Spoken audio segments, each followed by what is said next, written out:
নমস্কার, তোমাদের সকলের প্রিয় পাঠশালায় আরো একটি নতুন ক্লাসে তোমাদের সকলকে জানাই স্বাগত। আজকে তোমাদের সাথে আলোচনা করব ক্লাস 3 তৃতীয় পর্যায়ক্রমিক মূল্যায়নের রায়মার্টিন কোয়েশ্চেন ব্যাংকের গণিতের 15 নম্বর স্কুলটির প্রশ্ন উত্তর। তাহলে দেখে নাও কি কি প্রশ্ন আছে। দেখো, প্রথমেই আছে সঠিক উত্তরটি নির্বাচন করো। গড় পেতে গেলে সবাইকে সমান করে গুণ ভাগ যোগ করে দিতে হবে। গড় অঙ্ক আমরা করেছি, গড় পেতে গেলে কি করতে হবে? ভাগ করতে হবে। তাহলে ভাগের মাথায় টিক চিহ্ন দিয়ে দিলাম। তারপরটা আছে রাত্রি 12টা থেকে দুপুর 12টা পর্যন্ত AM PM না দুপুর বলে? কি বলা হয়? দুপুর রাত্রি 12টা থেকে দুপুর 12টা পর্যন্ত বলা হয় AM। 10 বার 10 যোগ করলে পাওয়া যায় 90, 100 না 110? 10 10 কি হয়? 100। কোন সংখ্যাকে 5 দিয়ে ভাগ করলে ভাগশেষ হতে পারে 6, 5 না 4? 4। 5, 0, 7 এর গড় 5, 6 না 4? এই তিনটি যোগ করলে কত হবে? 12। 12কে যদি 3 দিয়ে ভাগ করা হয় কত হবে? কারণ তিনটি সংখ্যা আছে, 3 4 12। তাহলে কি হবে? 4 হবে। 29 দিনে ফেব্রুয়ারি মাস হয় 2014 সাল, 2017 সাল না 2020 সাল? দেখো, কোনটা লিপ ইয়ার সাল? 2020 সালটা লিপ ইয়ার। 4 দিয়ে যদি 2020 কে ভাগ করো তাহলে দেখবে মিলে যাচ্ছে। তাহলে 2020 সালটা লিপ ইয়ার। লিপ ইয়ারে ফেব্রুয়ারি মাস হয় 29 দিনে। বিজোড় সংখ্যার সঙ্গে 1 যোগ করলে জোড়, বিজোড় না একই সংখ্যা পাবো? বিজোড় সংখ্যার সঙ্গে যদি 1 যোগ করা হয় তাহলে আমরা জোড় সংখ্যা পাবো। ধরো বিজোড় সংখ্যা ধরলাম 3, তাহলে 3 এর সাথে যদি 1 যোগ করা হয় কি পাবো? 4 পাবো। আর 4টা হলো জোড় সংখ্যা। একদিনে ঘড়িতে 12টা বাজে একবার, 2 বার না 3 বার? 12টা বাজে 2 বার। রাত 12টা আর দিন 12টা। অধিবর্ষ হয় 364, 365 না 366 দিনে? অধিবর্ষ মানে লিপ ইয়ার। লিপ ইয়ারের দিন সংখ্যা কত হয়? 366। 2011 সালে 1 জানুয়ারি শনিবার হলে 2011 সালে 1 ফেব্রুয়ারি হবে রবিবার, সোমবার না মঙ্গলবার? 1 ফেব্রুয়ারি হবে মঙ্গলবার। দেখো, এখানে 2011 সাল আর এখানে 2011 সাল। এটা বলেছে জানুয়ারি আর এটা বলেছে ফেব্রুয়ারি। পুরো এক বছর। জানুয়ারি মাস হয় 31 দিনে, তাহলে 31কে যদি 7 দিয়ে ভাগ করা হবে 4 7 28। 8 থেকে 11 বিয়োগ করলে কত হবে? 3। 3 তাহলে অবশিষ্ট থাকছে। আর জানুয়ারি মাসটা কি বার বলেছিল? 1 জানুয়ারি বলেছিল শনিবার। শনিবার পর রবিবার, সোমবার, মঙ্গলবার। তাই 1 ফেব্রুয়ারি হবে মঙ্গলবার। তারপরে দুইটা বলেছি শূন্যস্থান পূরণ করো। লিপ ইয়ার সমান ড্যাশ সপ্তাহ ড্যাশ দিন। কি হবে? লিপ ইয়ার সমান 52 সপ্তাহ 2 দিন। দেখো, লিপ ইয়ার মানে তো 366। তাহলে 366 দিন বছর হচ্ছে, তাহলে 7 দিয়ে যদি এটাকে ভাগ করে 5 7 35। 1 6 নম্বর 7 দুগুণে 14। দেখো, 2 অবশিষ্ট থাকছে, তাহলে কি হচ্ছে? 52 সপ্তাহ 2 দিন হচ্ছে। গড় মান সমান ড্যাশ ভাগ এককের সংখ্যা। এটা তোমাদের অনেকগুলি পৃষ্ঠাতে আছে। এবারে এটা দেখো, লিখে দিচ্ছি। গড় মান সমান মানের সমষ্টি। আগেও লিখে দিয়েছি, এখনো লিখে দিলাম। মানের সমষ্টি ভাগ এককের সংখ্যা। তারপরটা দেখো, 12 130, 23 234, 34। তারপর কি হবে? দেখো, 1 2 এইভাবে যদি ধরো 1 2 1 2 3, তারপর 2 3 2 3 4, তারপর কি আছে? 3 4। তাহলে এরপর কি হবে? 3 4 5। তারপরটা কি হবে? 4 5। তারপরটা কি হবে? 4 5 6। তারপরটা কি হবে? 5 6। কোন সংখ্যাকে 3 দিয়ে বিভাজ্য হতে হলে সংখ্যাটির অঙ্কগুলির সমষ্টি ড্যাশ দিয়ে বিভাজ্য হবে। কি হবে? 3 দিয়ে বিভাজ্য হবে। 3 ডজন একটি সমান কত? আমরা কি জানি? আমরা জানি 1 ডজন সমান কত? 12টি। তাহলে 3 ডজন সমান 3 12 36টি। 36 আর এই 1 যোগ করলে কত হবে? 37। তাহলে 3 ডজন একটি সমান 37টি। তারপর 3-এরটা বলেছি পাশাপাশি মিলিয়ে লেখো। ক স্তম্ভ আর খ স্তম্ভ দেওয়া আছে। দেখো, 387, 286 যোগের সংক্ষিপ্ত রূপ আর 275। আর এদিকে খ স্তম্ভে আছে 3 দ্বারা বিভাজ্য, গুণ 5 দ্বারা বিভাজ্য আর 2 দ্বারা বিভাজ্য। তাহলে 387 এটা কি হয়ে যাবে? এটা হবে 3 দ্বারা বিভাজ্য। তাহলে পাশে লিখে দিলাম। ও 286 এটা কি হয়ে যাবে? এটা হবে 2 দ্বারা বিভাজ্য। দেখো, দীর্ঘ রেখাদের আছে, তাই পাশে দীর্ঘ লিখে দিলাম। যোগের সংক্ষিপ্ত রূপ কি হয়? গুণ। যোগের সংক্ষিপ্ত রূপ হয় গুণ। 275, এটা কি হবে? 5 দ্বারা বিভাজ্য। 5 দিয়ে ভাগ করলে এটা মিলে যাবে। এরপরের পৃষ্ঠায় কি কি অঙ্ক আছে দেখে নেওয়া যাক। দেখো 4 দাগের বলেছি সংক্ষিপ্ত উত্তর দাও, অঙ্ক করে দেখাতে হবে। 3টি সংখ্যা লেখো যাদের গুণফল ও যোগফল সমান। এই অঙ্কটা তোমাদের এবারে বেশিরভাগ পৃষ্ঠাতেই আছে, এর আগের পৃষ্ঠাতেও ছিল, আমি করিয়ে দিয়েছি, এটাও করিয়ে দিচ্ছি। দেখো কি কি সংখ্যা হবে? 1 হবে, 2 হবে, 3 হবে। দেখো 1 যোগ 2 যোগ 3 করলে কত হবে? 3 আর 2 5 আর 1 6। আর 1 গুণ 2 গুণ 3 করলে কত হবে? 3 দুগুণে 6 1 6। তাহলে দুটোই হলো 6। গুণফল আর যোগফল দুটোই হলো 6। মান নির্ণয় করো। 64 ভাগ 8 ভাগ 8, এটা কি হবে? দেখো 8 আসছে, 64 ভাগ 8, 8 আর 8 ভাগ করলে কত হবে? 1। 6টি সংখ্যার গড় 14, সংখ্যাগুলির সমষ্টি কত হবে? 6টি সংখ্যার গড় 14 হলে সংখ্যাগুলির সমষ্টি কত হবে? 84। 50 দিন কত সপ্তাহ কত দিন? দেখো 7কে যদি 50 দিয়ে ভাগ করা হয় কত হবে?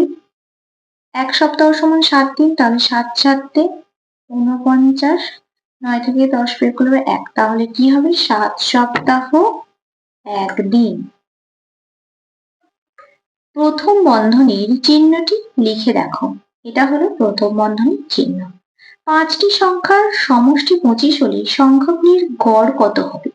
5টি সংখ্যার সমষ্টি যদি 25 হয় তাহলে সংখ্যাগুলির গড় কত হবে? 5 5 25, 5 হবে। 18 মাসে কত বছর কত মাস হবে? 12 মাসে কি হয়? 1 বছর, তাহলে 18 মাস, দেখো 12 দিয়ে যদি 18 কে ভাগ করা হয় কত হয়? 12 1 12, 2 থেকে 8 বিয়োগ করলে কত হবে? 6। তাহলে কি হলো? 1 বছর 6 মাস, 1 বছর 6 মাস। 90 মিনিটে কত ঘন্টা কত মিনিট হবে? 90 কে যদি তোমরা 60 দিয়ে ভাগ করো, দেখো 90 কে যদি 60 দিয়ে ভাগ করা, 60 1 কে 60, 0 6 থেকে 9 বিয়োগ করলে কত হবে? 30। তাহলে কত হয়ে গেল? 1 ঘন্টা 30 মিনিট, 1 ঘন্টা 30 মিনিট। তারপরে বলছি শূন্যস্থান পূরণ করো। ভাজ্য সমান কি হয়? ভাজ্য সমান ভাজক গুণ ভাগফল যোগ ভাগশেষ। ভাজ্য সমান ভাজক গুণ ভাগফল যোগ ভাগশেষ। 403 ভাগ 4, এখানে ভাগশেষ কত হবে? এই অঙ্কটা আমি তোমাদের খাতায় করে দেখাচ্ছি, দেখো কত বলেছিল? 403 কে 4 দিয়ে ভাগ করতে বলেছিল, ভাগশেষ কত? দেখো 4 1 কে 4, শূন্যটা নামবে, 4 0 0, 3 নামবে, 4 0 0। ভাগশেষ তাহলে কত থাকছে? 3। ভাগশেষ সমান 3। তাহলে ভাগশেষ কত হলো? 3। এরপর বলেছে দেখো যোগ ও বিয়োগ করো। 3 ঘন্টা 20 মিনিট, 2 ঘন্টা 25 মিনিট আর 2 ঘন্টা 18 মিনিট। দেখো তিনটেকে যোগ করলে কত হবে দেখিয়ে দিচ্ছি। 8 আর 5 13, 3 হাতে রইল 1, 2 4 আর 5 আর 1 6, 3 আর 2 5 আর 2 7। এবার আমরা কি জানি? 60 সেকেন্ডে 1 মিনিট, 60 মিনিটে 1 ঘন্টা জানি, তাহলে এটাকে আমরা ভাঙবো। 7 ঘন্টা 63 কে ভাঙলে কি হবে? 60 যোগ 3 মিনিট। এবারে 60টা এদিকে যোগ হয়ে যাবে ঘন্টার দিকে, কত হয়ে যাবে? 8 ঘন্টা 3 মিনিট। তারপর দেখো একটা বিয়োগ দেওয়া আছে, মাস দিন বছরের বিয়োগ দেওয়া আছে। এটা কি করতে হবে? 30 দিয়ে যোগ করতে হবে। কত হবে? 38। 10 থেকে 38 বিয়োগ করলে কত হবে? 28। এদিক থেকে 12 যোগ করতে হবে, 1 কমে যাবে, তাহলে 12 আর 4 কত হলো? 18। 10 থেকে 18 বিয়োগ করলে কত হবে? 8। তারপরে দিক থেকে 1 কমে যাবে, 24। 20 থেকে 24 বিয়োগ করলে হবে 4। কত হলো? 4 বছর 8 মাস 28 দিন। তারপর দেখো সরল করো অঙ্ক দেওয়া আছে। কি দেওয়া আছে? 3 যোগ 24 ভাগ 12 বিয়োগ 5। প্রথমে আমরা কিসের কাজ করব? প্রথম বন্ধনীর কাজ করব। তাহলে যোগটা যেমন লেখা আছে লিখবো, 12 দুগুণে 24 বিয়োগ 5। তারপরে যোগটা করবো, 3 আর 2 কত? 5, 5 বিয়োগ 5 সমান কি হয়? 0। তারপরে প্রথম বন্ধনীর কাজ আগে করবো, 135 বিয়োগ, দেখো এই দুটো যোগ করলে কত হবে? 7, 5 আর 1 6, কত হবে? 67 বিয়োগ 38। এই দুটোকে বিয়োগ করবো, 7 থেকে 15, 7 8 9 10 11 12 13 14 15, 8 দিকে হাতে রইল 1, 6 কে 7, 7 থেকে 13, 6 7 8 9 10 11 12 13, কত হলো 68, 68 বিয়োগ 38 কত হবে? এই দুটো বিয়োগ 8 8 শূন্য, 3 থেকে 6 বিয়োগ করলে হবে 3, কত হলো? 30। তারপরেরটা দেখো, প্রথম বন্ধনীর কাজ আগে করবো আমরা। 2 যোগ 3 4 12 বিয়োগ 5, 4 আর 2 কত হয়? 6 বিয়োগ 5, 6 আর 5 বিয়োগ করলে কত হবে? 1। এইভাবে তোমাদের সরল অঙ্কগুলি করতে হবে। তারপর সাতেরটা কি বলেছে দেখো, নিম্নলিখিত প্রশ্নগুলির উত্তর দাও। তোমার দাদার বয়স 9 বছর 4 মাস 12 দিন, তোমার বয়স 7 বছর 3 মাস 20 দিন। তোমার দাদা তোমার থেকে কত বড়? এটা তোমাদের খাতায় করে দেখাচ্ছি, দেখে নাও। দেখো করেছি, দাদার বয়স 9 বছর 4 মাস 12 দিন, আমার বয়স 7 বছর 3 মাস 20 দিন। দুটো বিয়োগ করে হয়েছে 1 বছর 12 মাস 22 দিন। এবার আমরা কি জানি, 12 মাসে 1 বছর, তাহলে 12টা এদিকে যোগ হয়ে যাবে। কত যোগ হবে? 1 যোগ হবে। 1-এর সাথে 1 যোগ হলে কত হবে? 2 বছর 22 দিন। আমার দাদা আমার থেকে 2 বছর 22 দিনের বড়। তারপরে অঙ্কটা দেখো, ভালো করে বুঝবে। তুমি প্রতিদিন 55 মিনিট অঙ্ক কষো। 1 সপ্তাহে তোমার অঙ্কের জন্য মোট কত সময় লাগবে? 1 সপ্তাহ মানে কত? 7 দিন। দেখো অঙ্কটা করেছি, প্রতিদিন 55 মিনিট অঙ্ক কষো, 1 সপ্তাহ মানে 7 দিন। তাহলে 1 সপ্তাহে মোট অঙ্ক কষবো কত? 55 গুণ 7 সমান 385 মিনিট অঙ্ক কষবে। এখানে 55 মিনিট, এখানে তাহলে কত হলো? 7 দিয়ে গুণ করে 385 মিনিট। এবার আমরা কি জানি? আমরা জানি 60 সেকেন্ডে হয় 1 মিনিট আর 60 মিনিটে হয় 1 ঘন্টা। 385 মিনিট, তাহলে 60 দিয়ে যদি ভাগ করা হয় 385 কে, কত হবে? দেখো 60 কে যদি 6 দিয়ে গুণ করা হয় কত হয়েছে? 360। 360 থেকে 385 বিয়োগ করলে হবে 25। তাহলে 1 সপ্তাহে আমার অঙ্কের মোট সময় 6 ঘন্টা 25 মিনিট। খুবই সোজা অঙ্কটা, তোমরা একটু পড়লে নিজেরাই বুঝতে পারবে, নিজেরাই অঙ্কটা করতে পারবে। তারপরে অঙ্কটা দেখো, পার্থ সোমবার 3 ঘন্টা পড়েছে, মঙ্গলবার 4 ঘন্টা পড়েছে এবং বুধবার 5 ঘন্টা পড়েছে। ওই 3 দিনে পার্থ গড়ে কত ঘন্টা পড়েছে? এই অঙ্কটা তোমাদের অনেকগুলি পৃষ্ঠাতে আছে, আমি করিয়ে দিয়েছি, আজও করিয়ে দিচ্ছি, দেখে নাও। দেখো সোমবার পড়েছে 3 ঘন্টা, মঙ্গলবার পড়েছে 4 ঘন্টা, বুধবার পড়েছে 5 ঘন্টা। তাহলে 3 দিনে মোট পড়েছে 12 ঘন্টা। এরপর গড়ে বলেছে 3 দিনে গড়ে পড়েছে 12 ভাগ 3 সমান 4 ঘন্টা। তারপর ঘরের অঙ্কটা বলেছে, মিতার কাছে 23টি লজেন্স আছে। সেখান থেকে মিতার 3 বন্ধুকে 5টি করে লজেন্স দিল। তাহলে একজনকে 5টা, আর একজনকে 5টা, আর একজনকে 5টা, এইভাবে 3 জনকে 5টা, মানে 15টা লজেন্স দিয়ে দিল 23 থেকে।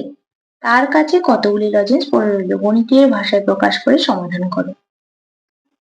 দেখো করেছি অঙ্কটা, মিতার কাছে 23টি লজেন্স আছে, সেখান থেকে মিতা তার 3 বন্ধুকে 5টি করে দিয়ে দিয়েছে, মানে 15টা লজেন্স দিয়ে দিয়েছে।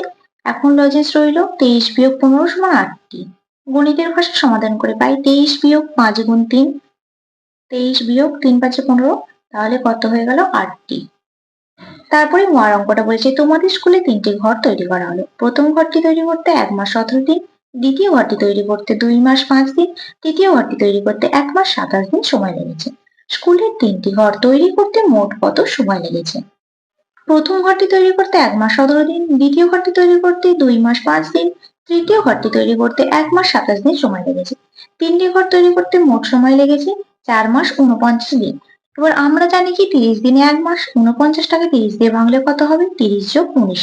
এবার এই দিনটা মাসে চলে যাবে, 1 যোগ হয়ে যাবে, 4-এর সাথে 1 যোগ হয়ে গেলে কত হবে? 5 মাস 19 দিন। তাহলে 3টি ঘর তৈরি করতে মোট কত দিন সময় লেগেছে? 5 মাস 19 দিন সময় লেগেছে। তারপরে অঙ্কটা দেখো, তোমার বয়স 8 বছর 2 মাস 13 দিন, তোমার বোনের বয়স 4 বছর 11 মাস 17 দিন, তোমাদের দুজনের মোট বয়স কত? আমার বয়স 8 বছর 2 মাস 13 দিন, বোনের বয়স 4 বছর 11 মাস 17 দিন, দুজনের মোট বয়স 12 বছর 13 মাস 30 দিন। এরপর আমরা কি জানি, 30 দিনে হয় 1 মাস আর 12 মাসে হয় 1 বছর। এখানে যেহেতু 13 মাস দেওয়া আছে, তাহলে 12-র সাথে 1 যোগ করলে হবে 13, তাহলে ভাঙবো 12 যোগ 1। এবার 30 দিনটা আমাদের মাসে যোগ হয়ে যাবে, আর 12 মাসটা আমাদের বছরে যোগ হয়ে যাবে। 12 মাসটা বছরে 1 যোগ হয়ে গেলে কত হবে? 13 বছর। আর 30 দিনটা মাসে 1 যোগ হয়ে গেলে কত হবে? 2 মাস। তাহলে দুজনের মোট বয়স হলো 13 বছর 2 মাস। তাহলে তোমাদের ক্লাস 3 গণিতের 15 নম্বর স্কুলটিও কমপ্লিট করে দিলাম। আজকের ক্লাসটি তাহলে এখানে শেষ করছি। খুব তাড়াতাড়ি আরো একটি নতুন ক্লাস নিয়ে হাজির হব তোমাদের সামনে। যদি তোমাদের আজকের ক্লাসটি ভালো লেগে থাকে তাহলে অবশ্যই লাইক, কমেন্ট, সাবস্ক্রাইব এবং শেয়ার করতে ভুলবে না। সকলে সুস্থ থাকবে, স্বাভাবিক থাকবে। সকলকে অসংখ্য ধন্যবাদ।